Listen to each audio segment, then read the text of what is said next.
Yeah, look at that. We got another PowerPoint. With these PowerPoints, you can purchase, well, powers. We'll get to see more of them later on. But now, as you can see, our focus has shifted away from the Fellowship to Rohan. But why? Well, simple. First of all, the Fellowship is not an army you can control. It is just an indicator of how far the plot in the game has gone on. Once we get to Lothlorien, that's where the plot is gonna pick up. For now, we have a little bit of side activity. With Eomer and the Rohirrim, you get to choose where you start. I recommend starting in Rohan, because you get more population. Population is still a thing here, and you gotta keep track of it. You don't get a whole lot of population either. For the good guys you get 300 population points, and for the bad guys 600. But before you shout foul bullshit and whatever, keep in mind, evil guys, they have larger battalions, for one thing, and also they are slightly weaker. Whereas the good guys have smaller battalions, but they're slightly stronger. So it only makes sense that they have smaller numbers. I mean, by the end of this playthrough, you'll know what I mean when I say that they're slightly stronger, because we'll be getting the Elven Archers and the fucking Ithilien Rangers, and those fuckers hurt when fully upgraded. And I don't just mean they can beat the shit out of things, oh no. I mean, you can start a mission and just sweep across the map without stopping. You could destroy the enemy before we even get a chance to expand a little bit. It gets kinda silly at times. Yeah, this is how the game works. You don't actually build a base, you control a base. There are some points that you can take control of, and you can claim the plots. Like over here, we have a little flag over there. Let's ride over there with Eomer while things are happening back at the home base. Here's a little settlement spot. You can claim it and build a farm. It only has a spot for one building, but that's okay because there are other things you can claim, like these bigger camps. I think they're called. Camps have, let's call them camps. Camps have 6 build spots and build spots for towers. So you have to make do with what little space you have, and also be strategic about it.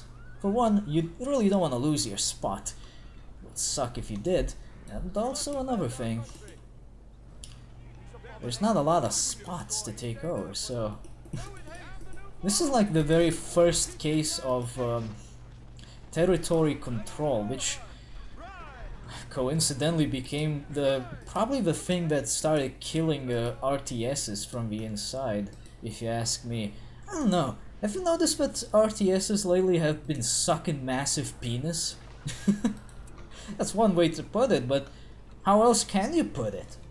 The genre is fucking dead. And I know, saying, oh, it's dead is well, it's a bit of an exaggeration. It's not very fair to say that, and RTSs are still coming out, but for the most part they're just bland. I don't know. I really don't like the fucking games that have been coming out lately. They just don't hold up all that well. I think Grey Goo might be the best RTS that has come out lately, and that's not saying a whole lot, mind you, because Grey Goo was, it was okay. It wasn't bad. It was okay. Whereas when we get like, what's it called again? Ethereum, I think there was a thing. That one sucked. That one really sucked. The territory control was out the ass, and it really didn't achieve anything worth a damn. It was really bad. I just didn't like how you had to fight over little pieces of land which had build plots which only had like 3 building spots, and all of the buildings had to be pretty much dedicated to just sapping resources. Like, the way it is here in Battle for Middle-earth, this is nice. Because this isn't the biggest plot of land you can get. There's a bigger one you can get. That's awesome. But in Ethereum, if I remember correctly, the free build spot plot was the biggest one you can get. And it fucking sucked. Not to mention a whole lot of other things, like the units sucking major penis. Yes, the units really sucked in that game too. And there was Nightside, I believe it's called. That game is shit. I mean, I didn't get to play a whole lot of it because, well, I think you understand if you played it.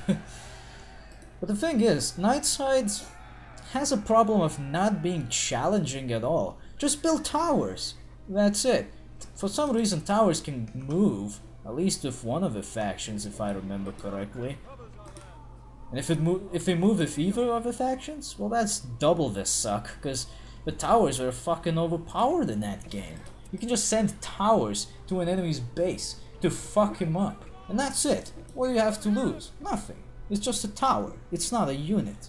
You can build as many as you want of these. There's no population cap for towers. Ashes of Singularity is not too bad, but I couldn't test it out properly. It doesn't work quite well on my PC, unfortunately. It's a little too weak, and again, it has a huge amount of space.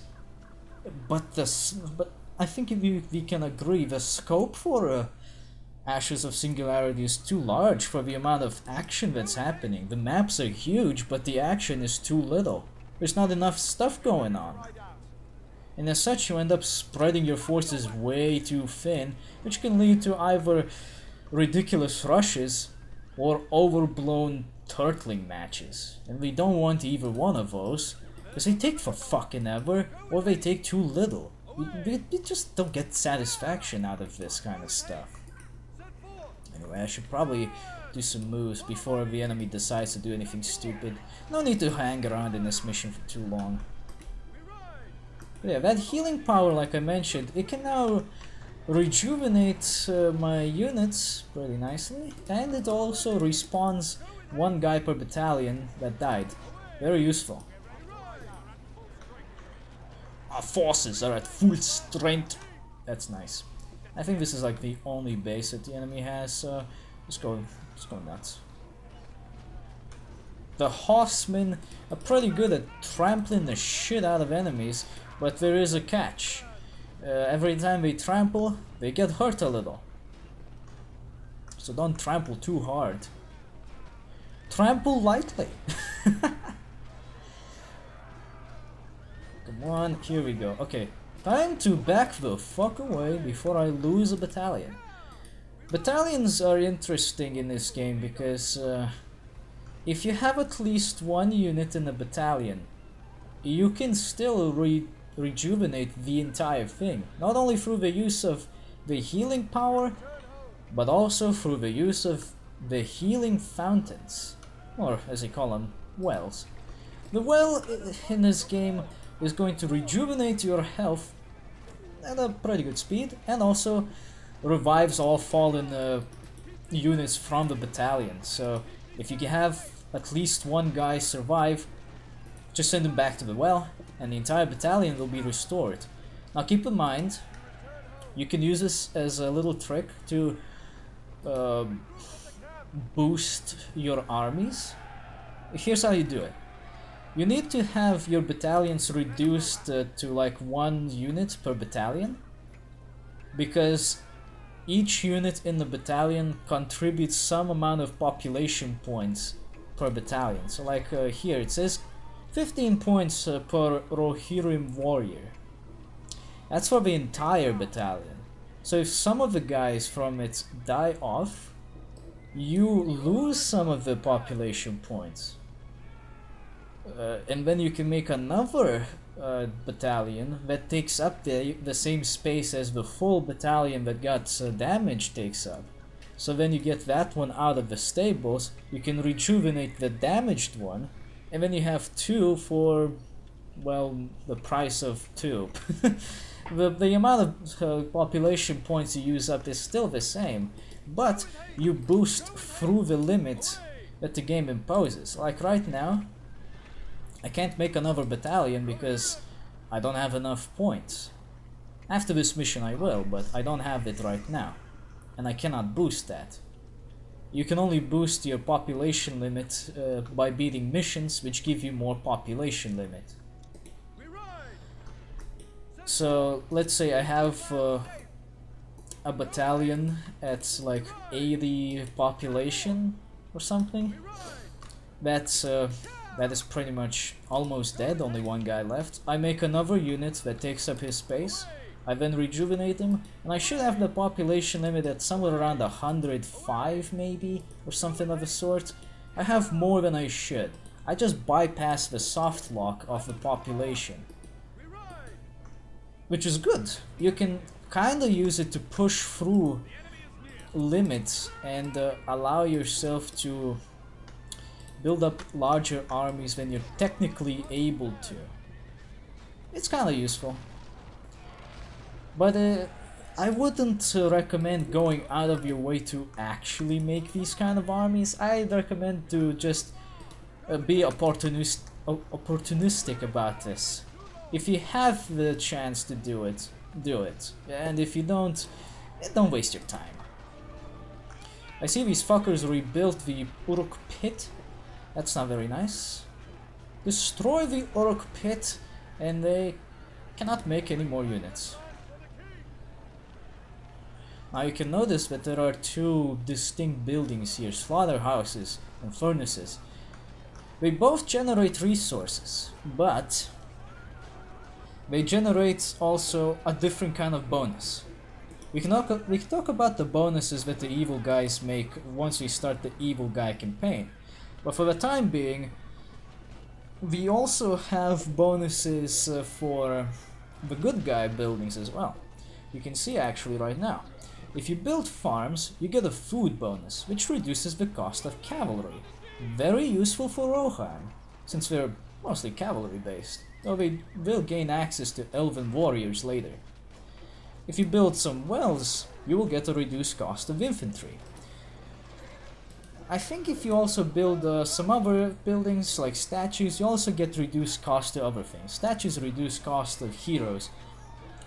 And later on with the Gondorians, you can build blacksmiths, which not only act as upgrade buildings, but they also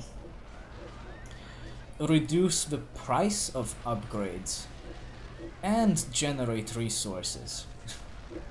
So that's pretty much the best building you can get. Basically, almost every building out there has some kind of a bonus, and it's a neat thing to keep in mind, because you can gain some useful stuff out of it. Let's see, did I finish the mission? Yes, it did. Once you get this little cinematic, that means all of the enemy settlements and bases have been destroyed. If the enemy has no settlements left, they automatically lose, because, well, they can't do anything anymore. And that's good. So basically, what you want to do is just focus mostly on destroying the bases. If you destroy the bases, you destroy the enemy. Even if the units are still around, you pretty much beat them. I think you still need to kill the enemies. I'm not entirely sure. I could be wrong about this, it's been a while. But there you go, we defended Rohan. But then, oi they, the Fellowship, they're being chased by goblins. We better help them out.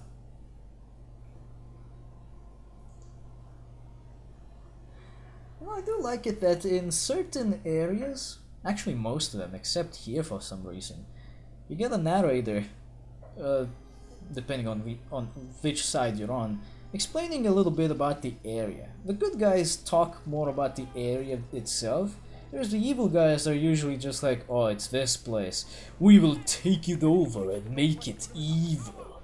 And all that shit. Hey, wait a minute! Gandalf the White? Hold on a moment!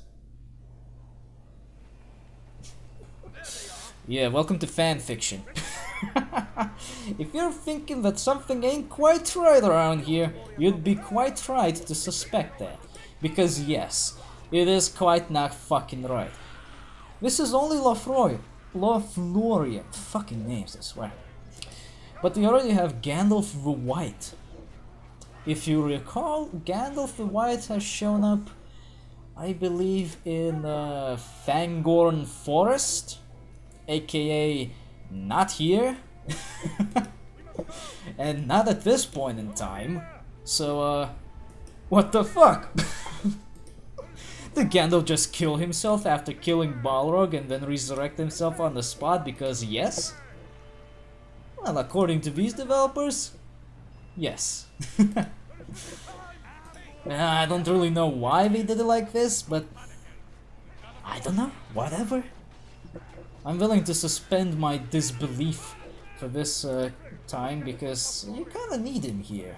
It's kinda useful to have him around. This is one of those special cases where you don't really get to build a base either. Although there are some building spots to make use of.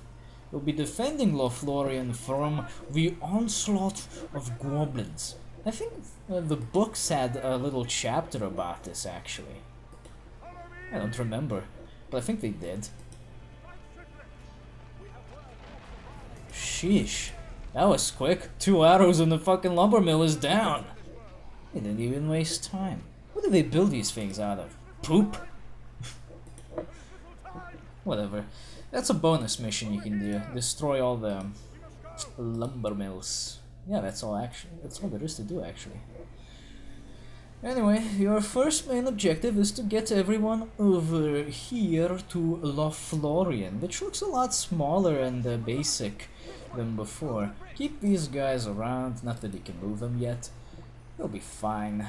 And by the way, these are the elven warriors I mentioned. You'll get to build them later. With the Rohan. They're pretty good, because they're the only heavy archer type which is capable of wearing armor. And also has swords. Now don't bother using their swords because they're not very good sword fighters, but they're damn good archers.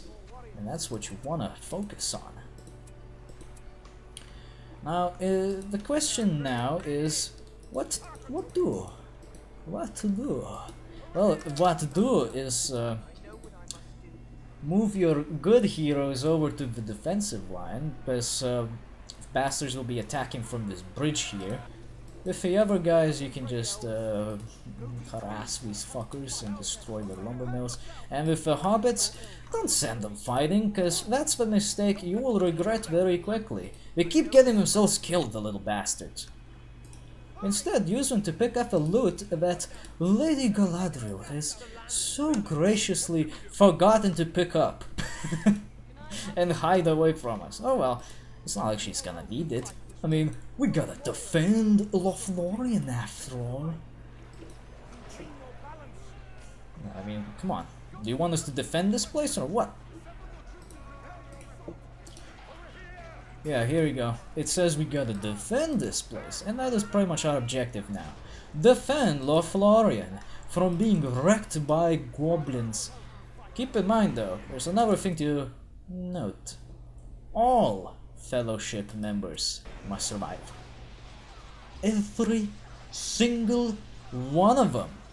Don't let any one of them die, because otherwise you're gonna have a hard time. That is, you'll have to restart from the last time you saved, and if you think there are autosaves in this game, boy are you mistaken. Because no. There ain't no such thing at all. Actually, now that I think about it, you never have to defend this bridge, so just leave it be. I've never seen anyone attack from that bridge. And if I'm mistaken, well fuck me. I guess we'll learn soon enough. But I haven't seen anyone come out from there. Anyway, just keep making more elven warriors. If you're wondering if that command points limit is lowered, yes, it is indeed lowered. It's never 5 and you're actually trying to use them.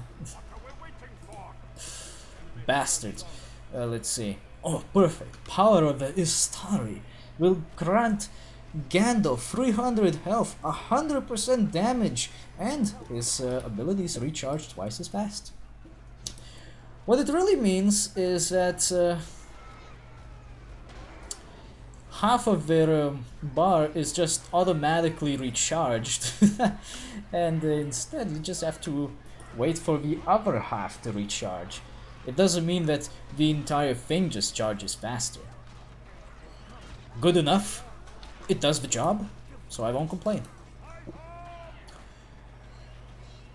Don't worry about getting killed as long as you have a keen sense of not losing sight in the middle of a fight. I mean, it would be pretty bad if you lost sight, but you know, don't lose sight on your hero's health. And also make sure to keep making more units. And I believe I can make no more units. One more battalion will be shot out, but that's about it. No, actually it's just because I don't have enough money. Never mind. We can fix it. Oh, by the way, Frodo here has an ability. He has the One Ring and the File of Galadriel. The File of Galadriel forces enemies to flee. Pretty good range. This will be useful later, not for now. And the One Ring, well, it makes you invisible. But it also says, beware the Eye of Sauron. Why could that be the case? Well, if you've never seen the movie or read the book, there's a very good reason. Sauron, the big bad dude which we saw in the opening cinematic of this game, really wants that ring back because it makes him really strong. To put it basically. To put it very, very basically, that is. But in this case, in this particular mission's case, if you put it on, yeah, you're pretty fucking invisible, alright. Nobody can see ya. But soon enough, the Eye of Sauron will pop up on a field and will attempt to seek you out.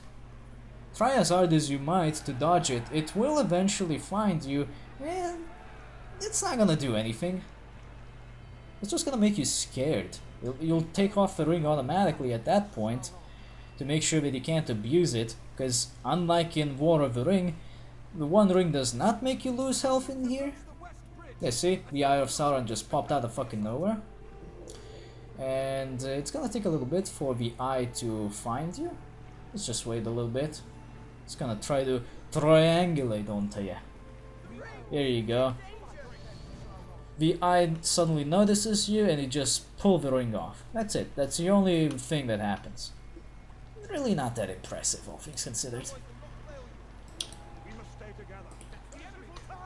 Oh shit, that's the enemy right there. Oh shit. Let's go to the western bridge. But this bridge, for some reason, the notification doesn't pop up. But for the northwestern bridge, oh yeah, you bet your ass we're gonna get that notification. It's important after all. You can also notice sometimes that cave trolls start doing this mad jitter, like they start flailing all over the place, pretty much pushing anyone out of the way, friend or foe. That is caused by excessive arrow damage. Like right now. When he's doing that, he is invulnerable to all damage. From ranged weapons at least. I think melee damage can still hurt him fine. But that doesn't mean anything, because after he's done flailing around like a doofus, he dies. It kinda makes him die earlier, but at the same time not really.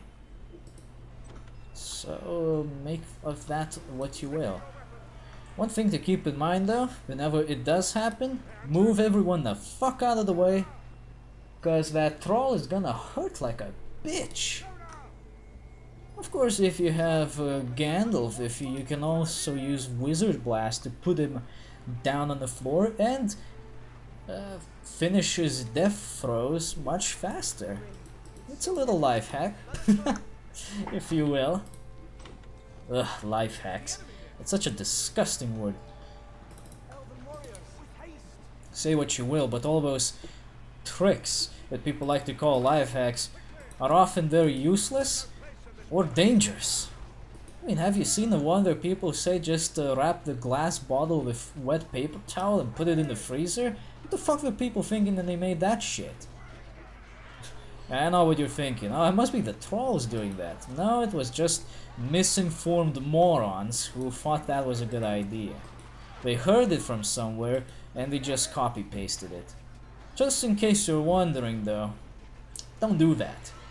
Don't trap glass bottles in wet paper towels and put them in freezers when they're closed, because the pressure's gonna build up inside the bottle and it will explode. I'm not sure if it's in or outside the bottle, but either way, that bottle's gonna blow up. You'll be lucky if it blows up while inside the freezer, because the only thing you have to deal with is a mess. But if you pick it up and it blows up, well, let's just say you'll be lucky to have a hand.